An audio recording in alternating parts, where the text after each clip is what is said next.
1 Coríntios capítulo 6, verso 19 e 20, nós vamos tratar sobre o senhorio de Deus. Diz assim a palavra do Senhor: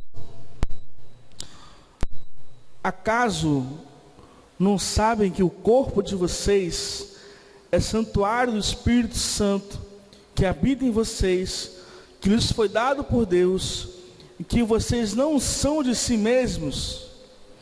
Vocês foram comprados por alto preço. Portanto, glorifiquem a Deus com o seu próprio corpo.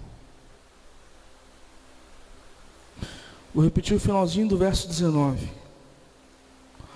Vocês não são de si mesmos. Precisamos primeiramente entender que Jesus veio para exercer a sua autoridade no reino de Deus, porque ele manifesta isso.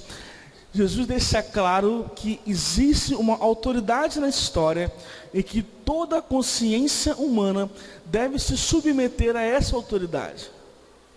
A primeira coisa que você tem que entender é isso. Jesus veio para exercer uma autoridade dada para ele, dada por Deus para ele, e nós precisamos respeitar essa autoridade de Jesus. Nós conversávamos na EBD um tempo atrás de que hoje em dia, infelizmente, nós vivemos um evangelho com uma falta de respeito com a figura de Deus tremenda. Infelizmente, nós vivemos um evangelho com uma falta de respeito à figura de Deus, que é um ser supremo, tremenda. Igrejas estão tornando o evangelho, por muitas vezes, uma espécie de chacota. Pastores fantasiados no púlpito, no altar da igreja. Perdeu o seu respeito pela autoridade de Jesus, o que conosco não pode acontecer, porque se a autoridade foi dada pelo Pai para ele, nós precisamos respeitar isso. Nós, como seres humanos convertidos que somos, filhos do Rei Jesus, precisamos respeitar a sua autoridade dada por ele. Entender que o mínimo irredutível do evangelho é de que Jesus é o Senhor. O ponto-chave do evangelho é de que Jesus é o Senhor. E a missão da igreja é viver essa realidade do reino de Deus e essa submissão a Jesus Cristo. O papel da igreja não é somente espalhar o evangelho e espalhar as boas novas, não é só isso a função da igreja, mas o papel da igreja é entender essa autoridade de Jesus e respeitar esse senhorio dele. Se eu perguntar aqui: Jesus Cristo é o Senhor da sua vida? Todos nós vamos levantar as mãos, óbvio. Mas precisamos, além de levantar as nossas mãos, respeitar a figura de Jesus como autoridade espiritual.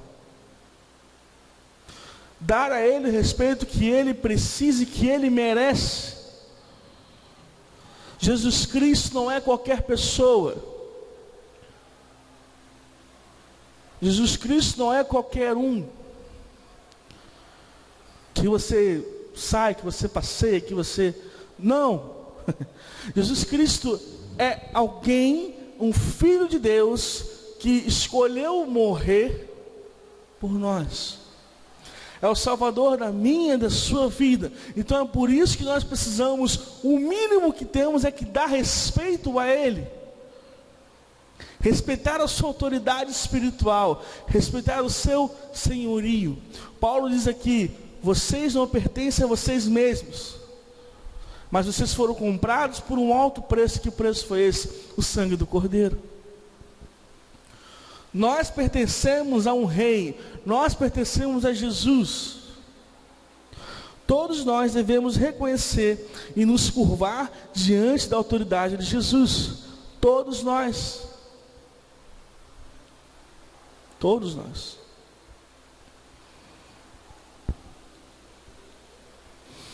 Senhorio de Jesus consiste primeiro em colocar o reino de Deus em primeiro lugar. A gente fala tanto em reino, fala tanto no Espírito Santo. Lá vem Kleber de novo, fala do Espírito Santo. E a gente entende que o reino, na sua definição mais profunda, na definição do pastor Bill Johnson, é o pastor da igreja Betel, na Califórnia, dos Estados Unidos. E ele tem uma visão muito intensa sobre o reino de Deus. E no seu livro, Quando o Céu Invade a Terra, ele diz que reino significa, na sua essência, domínio de um rei. Simples e puramente essa definição. Se nós fazemos parte do reino de Deus, quer dizer que a nossa vida está sob o controle de um rei. A nossa vida está sob o controle de alguém.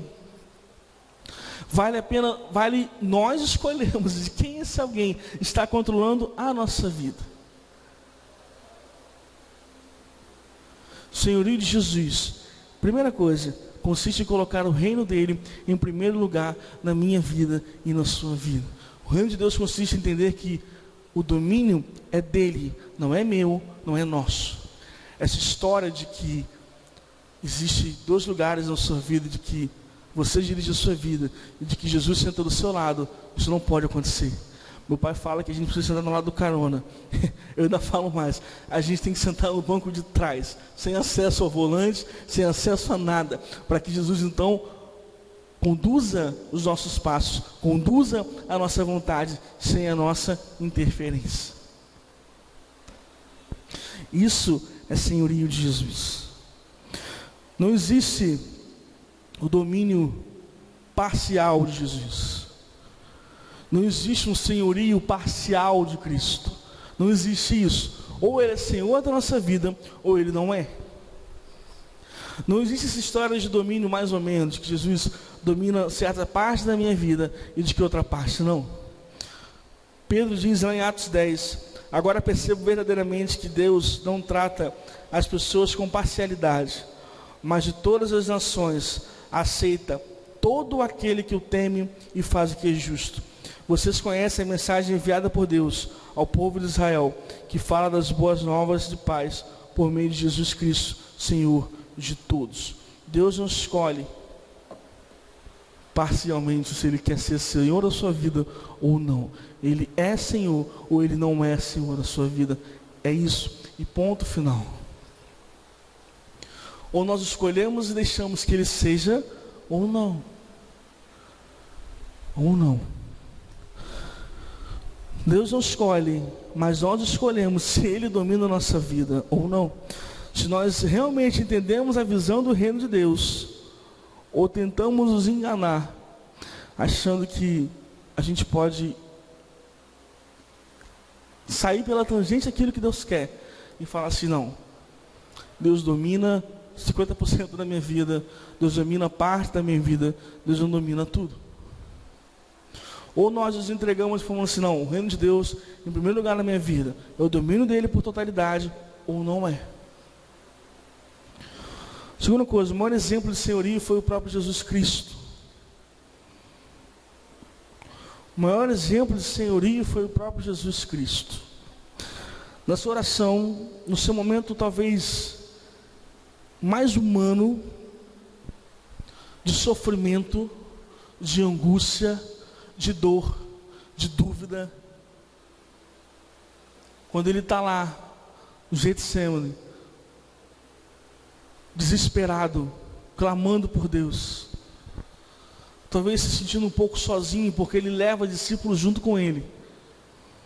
O momento mais humano de um Deus, que Jesus, na sua totalidade homem, na sua totalidade divina, naquele momento ali, ele expressa a sua total parte humana, angustiado, com medo, gritando, talvez, para Deus, Senhor, afasta de mim esse cálice.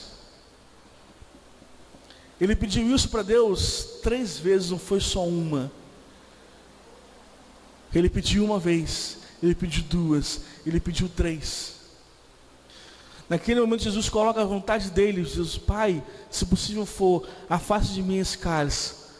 Ou seja, Pai, se possível for, que isso não aconteça. E antes de a gente continuar, abre um parênteses porque eu vou falar agora. Nós oramos assim. Nós oramos assim. Nós falamos: Pai, eu não quero que isso aconteça. Pai, eu não quero que isso seja na minha vida. E ponto final. É o que eu quero, é a minha vontade. Mas aí, Jesus, diferentemente, na sua maravilhosa graça, continua a sua oração e diz: Pai, afaste de mim esse cálice, se possível for, mas que seja feita a tua vontade e não a minha vontade. Foi o maior exemplo de senhorio que nós tivemos. Jesus estava indo em direção à sua morte, e ele tinha consciência e ciência da dor que ele sofreria, do que ele passaria. Obviamente, como ser humano, ele diz: não, eu não quero passar por isso. Mas ele sabia que era necessário por cada um de nós. E ele pede: Deus, se possível for, Pai. Mas ele sabe que não era. E ele sabe que a vontade de Deus é sempre melhor. Ali ele expressa todo o seu senhorio pelo Pai. Pai, então que seja feita a tua vontade, e não que seja feita a minha vontade. Nós oramos como Jesus apenas a primeira parte. Se possível for, Pai, afaste de mim esse cálice, porque eu não quero. Nós oramos apenas essa frase, porque nós exprimimos a nossa vontade, o que a gente quer. E nós dizemos: Deus, eu preciso, Deus, eu quero, Deus, faz acontecer. A gente começa a apelar ainda para a grandiosidade de Deus. Deus, tu és o Deus de poder e glória, tu és o Deus de honra, tu és o Deus que faz a coisa acontecer, tu és o Deus que vira o cativeiro, tu és o Deus. E eles falam: mas não é o que eu quero para você. E muitas vezes Deus coloca a vontade dele em primeiro lugar para nossas vidas, e a gente teimoso, a gente fala: não, eu não quero, Senhor, eu não quero isso. Só que enquanto a gente não entender que, se a gente não abrir o nosso coração e falar assim: Deus, a minha vida na sua totalidade pertence ao Senhor, as coisas não acontecem.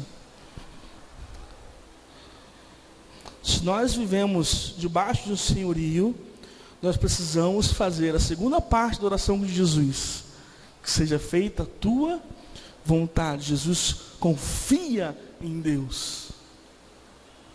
O que acontece com a gente porque nós não confiamos no Pai. Nós dizemos que confiamos em Deus, nós dizemos que confiamos naquilo ali, porque para nós é o sobrenatural, para nós é o Espírito Santo, até que atinge a gente, e a gente fala assim: não, que seja feita para a tua vontade, não, que seja feita a minha vontade. Então, Pai, afaste de mim esse cálice somente, ponto. E a gente esquece que existe um senhorio sobre as nossas vidas. Existe um senhorio. Ou Deus é Deus de tudo na sua vida, ou Ele não é. Ou Ele não é. Paulo alerta: vocês não são donos de si mesmos, vocês pertencem a Deus. Então sejam deles, sejam dele na sua integralidade, na sua totalidade. Viver o senhorio de Cristo significa viver a vontade dele. E aí, obviamente, a gente não tem como fugir de Romanos 12:2, onde Paulo diz o quê? Não se amoldem ao padrão desse mundo. Vamos por partes. Não se amoldem ao padrão desse mundo. O mundo não tem Jesus como Senhor. O mundo não tem Deus como seu Senhor. Paulo continua: mas transformai-vos pela renovação da sua mente, para que então experimenteis como é boa, agradável e perfeita a vontade de Deus.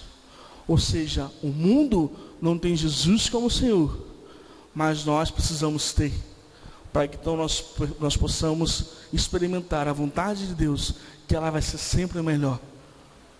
Isso é clichê falar? É, mas é pura realidade, porque está escrito aqui. Não sou eu que estou dizendo. Ou nós entendemos uma vez por todas que a vontade do Pai, a vontade de Deus é algo muito maior, está sobre tudo aquilo que a gente quer. Ou a gente nunca vai entender o que Deus quer para nossas vidas. Essa é a questão. Vocês podem olhar pela própria vida de Paulo. Paulo era um capitão da guarda romana, respeitado, tinha talvez suas posses, era uma pessoa culta, estudada, foi discípulo de Gamaliel, tinha toda a sua formação, tinha respeito. Então ele tem um encontro com Jesus. Jesus então vira a vida dele de cabeça, de perna para o ar. E Paulo aceita essa vida para ele. Então beleza, então tá, eu aceito. Eu aceito isso. Eu aceito a sua vontade. Eu aceito o seu senhorio. Eu aceito o que o Senhor quer. Não o que eu quero, mas eu aceito o que o Senhor quer. Eu aceito aquilo que o Senhor pensa para mim. Aquilo que o Senhor sonha para mim.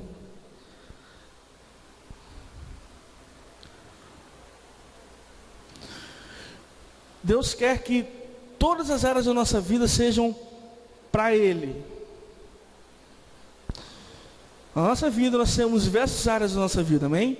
Muitas áreas nós temos, vamos pensar em algumas. Nós temos a área financeira, nós temos a área emocional, a área conjugal, a área sentimental, a área espiritual, a área profissional, a área psicológica, nós temos a área de finanças, nós temos a área de saúde, nós temos diversas áreas da nossa vida. A área de relacionamento, tudo isso. E aí nós dizemos aqui que o Senhor ele precisa ser Senhor de tudo. Amém? Então você começa. Senhor, só vai ser Senhor dessa área, dessa área, dessa área, dessa área, mas dessa aqui não. Porque essa aqui, quem quer controlar ela sou eu. E aí Deus fala, não, eu não quero isso. Eu quero tudo. Tudo. Eu não quero controlar a sua vida parcialmente. Eu não quero controlar a sua vida pela metade. Eu quero tudo. E aí quando a gente chama isso de antropomorfismo, quando a gente dá sentimentos humanos a Deus, e nós dizemos que Deus tem ciúmes, porque Ele quer tudo, Ele não quer dividir nada com ninguém. Ele quer tudo para Ele. Ou Ele coordena e controla e direciona tudo na sua vida, ou não. E aí nós temos o medo disso, porque a gente começa a entender que é uma coisa mais séria e mais funda e mais profundo. E aí a gente, não, o que Deus quer para mim não dá.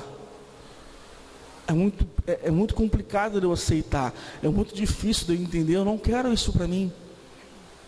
Mas você lê que a vontade de Deus é melhor do que a tua. Amém? A vontade de Deus é melhor do que a nossa. Mas a gente não quer.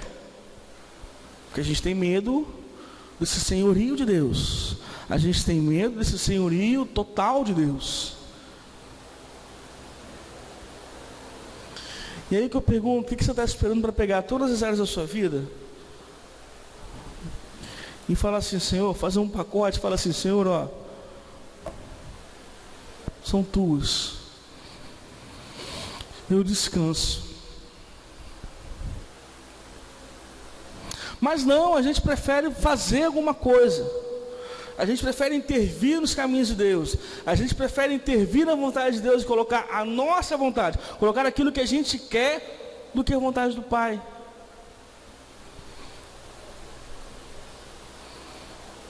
Vocês querem ver um exemplo? Parece coisa boba, mas não é. Ontem de tardinha, eu precisava ir em Niterói. Mas eu ia sozinho. E aí, quando eu estava saindo de casa, meu mãe falou assim, o Kleber, o Espírito Santo está me incomodando para você levar seu pai com você.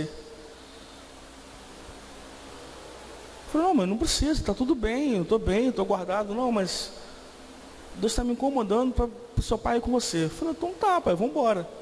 E aí papai se arrumou e nós fomos. Fizemos o que tínhamos que fazer e viemos embora.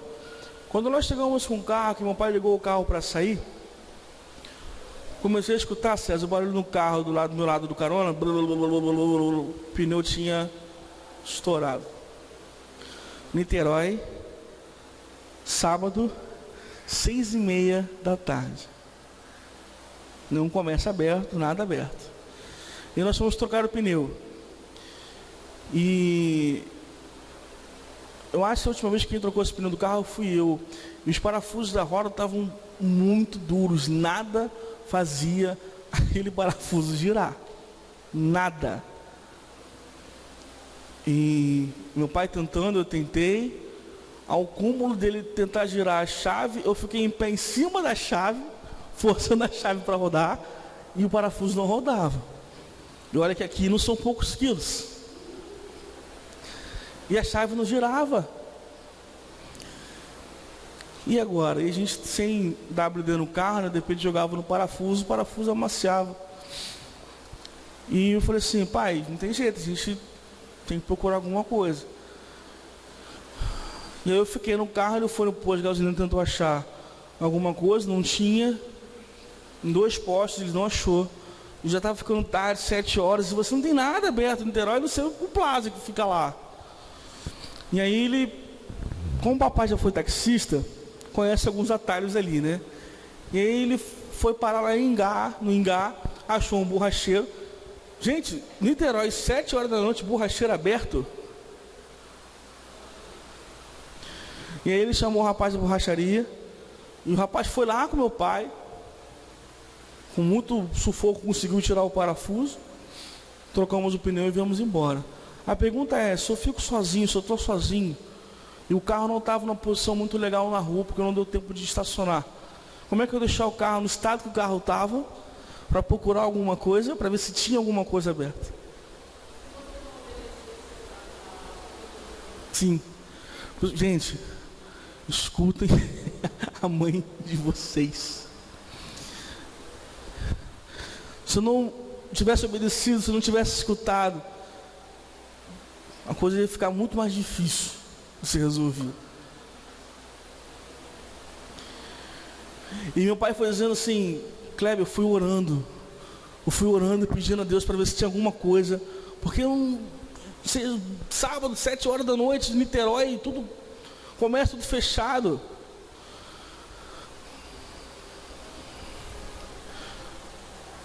E aí eu falei assim, pai, porque quando a gente escuta a vontade de Deus, a gente faz a coisa certa.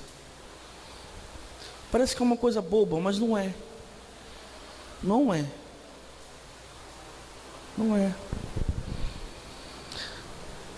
Para que a gente aceite o senhorio de Deus na nossa vida, nós precisamos fazer a vontade dele ser verdadeira naquilo que a gente vive. E aí sim, você vai pegar todas as áreas da sua vida, sua área financeira, sua área espiritual, sua área psicológica, sua área emocional, sua área sentimental, sua área profissional, sua área espiritual, seja a área que for, e vai falar assim, Senhor, tudo isso aqui é seu. Eu não quero botar a minha decisão em nada disso. Em nada disso.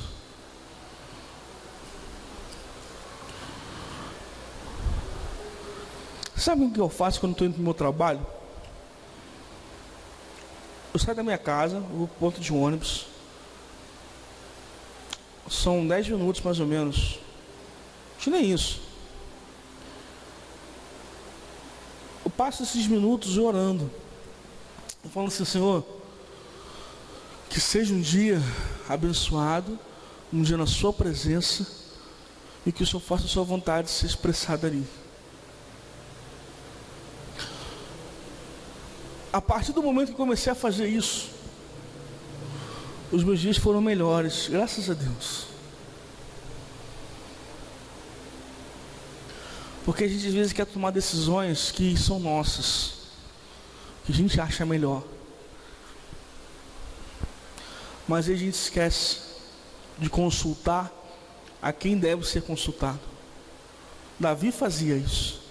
O dia que Davi não entendeu a vontade, não quis a vontade de Deus para ele, ele perde. Davi era rei, eu não sou nada. Ou nós aceitamos o senhorio de Deus nas nossas vidas, ou a gente abraça isso, ou a gente fala assim: não, Senhor, o Senhor é Senhor da minha vida em todas essas áreas aqui. Porque isso, quando nós estabelecemos uma relação de senhorio com Deus, nós estamos estabelecendo uma relação direta com Ele, uma relação de intimidade com Ele, com o Pai. Nós estamos chegando para Deus falando: Senhor, a minha vida está nas suas mãos, o que eu faço está nas suas mãos. E você então estabelece um relacionamento com Ele. Com Ele. Com Ele. Porque aí você vai dar liberdade para Ele estabelecer a vontade dEle sobre a sua vida.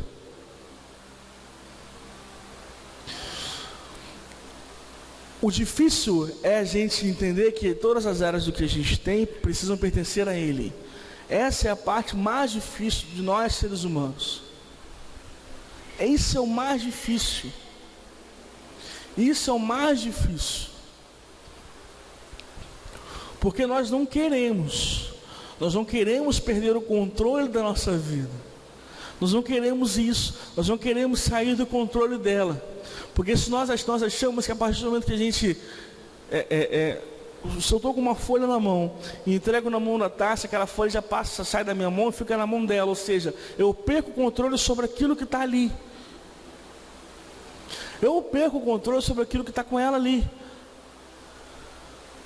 Ela passa a saber o que é, ela passa a controlar aquilo ali. E é exatamente isso com Deus. Quando a gente fala: Senhor, a minha vida agora é tua, as áreas da minha vida são suas, você sai do controle, você perde o controle e entrega na mão de Deus. O problema é a gente fazer isso. Ou a gente, se a nossa vida fosse um pedaço de papel, ou a gente rasga o papel no meio e fala assim: Senhor, ó, só metade da folha para o Senhor. Vamos entregar só metade da folha para o Senhor. Só metade da minha vida entrega para o Senhor. Aí Jesus vira para você e fala: sabe o que? Eu não derramei metade do meu sangue por você. Eu não derramei só parte do meu sangue por você. Não derramei. E aí? Você vai entregar a sua vida toda para o Senhor, para que Ele seja Senhor da sua vida? Ou você vai querer achar que vai conseguir entregar metade? Porque se você entrega metade, Deus vai te cobrar. Não, eu quero essa área sua que está faltando aqui. Eu quero essa área sua que está faltando. Eu quero isso que está faltando em você. Ah, mas Senhor, mas eu te entreguei a minha vida espiritual, a minha vida profissional, mas não, mas eu quero o seu casamento, eu quero a sua família também nas minhas mãos. Eu quero o seu trabalho nas minhas mãos. Eu não quero nada parcial. Quando Deus faz, Ele faz por inteiro. Deus começa o processo, Deus começa a sua obra até Ele terminar. Amém? Que possamos entender e sair daqui entendidos que o senhorio de Deus é algo que precisa ser respeitado, que a autoridade de Jesus ela tem que ser respeitada, vivida e entendida. O senhorio de Deus, ele existe a partir do momento que nós colocamos a vontade dele em primeiro lugar, a partir do momento que nós vivemos isso, que nós entregamos o que nós temos para Ele. Esse é o senhorio de Deus. É isso que Deus quer de nós. Amém? Senhor Jesus, nós te agradecemos, ó Pai, por esse momento, por esse culto. Nós te agradecemos pela palavra, pelos louvores, e te agradecemos porque nós precisamos, ó Pai, e podemos pedir o Teu senhorio nas nossas vidas. Nós podemos nos entregar ao Senhor e falar: Senhor, toma conta de tudo isso, porque é Teu. Todas as áreas da minha vida, porque é Teu. E eu quero viver a Tua vontade e escutar a tua voz. Obrigado, Senhor. Em nome de Jesus. Amém. Amém.